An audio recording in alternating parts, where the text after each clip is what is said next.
Islamic biography اور history کے تمام معزز ساتھیوں کو میرا محبت و بھرا سلام۔ آج کے موضوع میں ہم مدائے رسول بہار چشت کے پھول حضرت سیدنا خواجہ غریب نواز رحمۃ اللہ علیہ کی کرامات بیان کرنے کی سعادت حاصل کریں گے۔ آپ ساری زندگی دین اسلام کی سربلندی کے لیے کوشاں رہے۔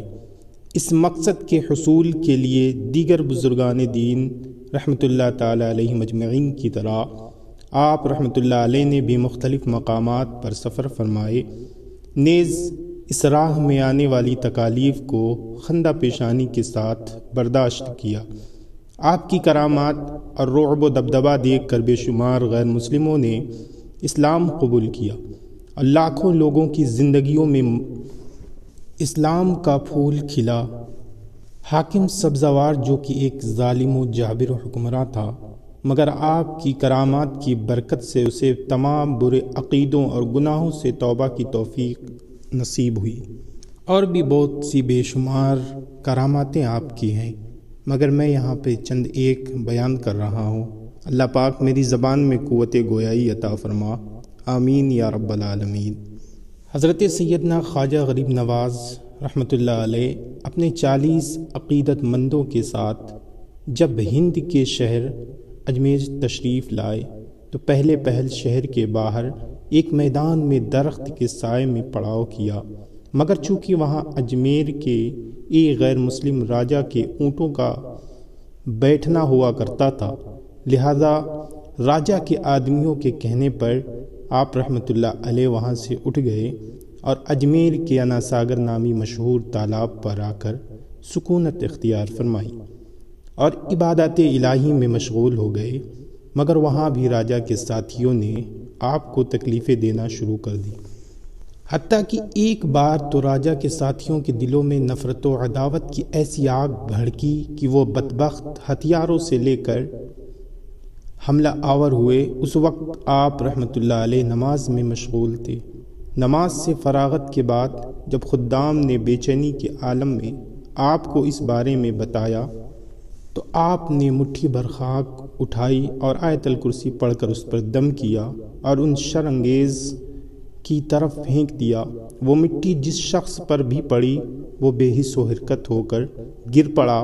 جب ان کے ساتھیوں نے یہ ماجرا دیکھا تو گھبرا کر وہاں سے بھاگ گئے اور اپنے ایک مذہبی پیشوا کے سامنے جا کر سارا ماجرا بیان کیا اور اس سے مدد کی درخواست کی۔ پہلے تو وہ خاموش رہا، پھر کچھ دیر بعد کہنے لگا کہ یقیناً وہ درویش اپنے مذہب میں بہت بڑا بزرگ اور صاحب کمالات ہے، لہٰذا اس کا مقابلہ صرف جادو کے ذریعے ہی کیا جا سکتا ہے۔